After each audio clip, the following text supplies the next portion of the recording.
Les présidents des deux économies les plus puissantes du monde se rencontreront pour la troisième fois cette année. Depuis l'élection de Donald Trump, les deux dirigeants ont parlé au téléphone à 8 reprises, y compris une conversation en mars dans laquelle le président américain a accepté d'honorer la politique d'une seule Chine. Donald Trump avait auparavant rompu avec le protocole en recevant un appel de la chef de Taïwan, Tsai Ing-wen. J'ai eu une très bonne conversation, comme la plupart d'entre vous le savent, hier avec le président de la Chine. C'était une conversation très chaleureuse. Lors d'une visite aux États-Unis en avril, le président chinois Xi Jinping a déclaré qu'il y avait une foule de raisons pour que les deux pays entretiennent de bonnes relations. La visite s'est avérée fructueuse en réchauffant les relations qui avaient été refroidies par de nombreuses attaques de Donald Trump contre la Chine pendant sa campagne présidentielle. Quand avons-nous eu l'avantage sur la Chine dans le cadre d'un accord commercial? Ils nous font beaucoup de tort. Je vais avoir l'avantage sur la Chine tout le temps. Le commerce reste un problème litigieux. Les deux pays ont eu des discussions de 100 jours sur le commerce suite à la visite du président Xi. Parmi les résultats, il y a la reprise des exportations de bœuf américain vers la Chine.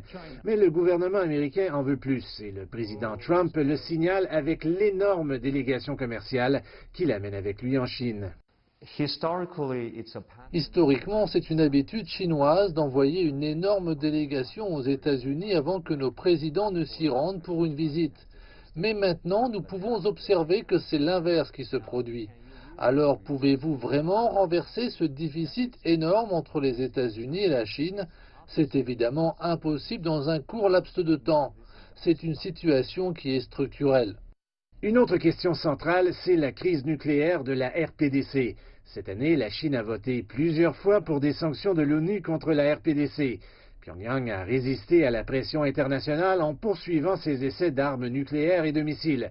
La RPDC affirme maintenant avoir testé avec succès une bombe à hydrogène qu'elle peut envoyer sur le continent américain à l'aide d'un missile intercontinental.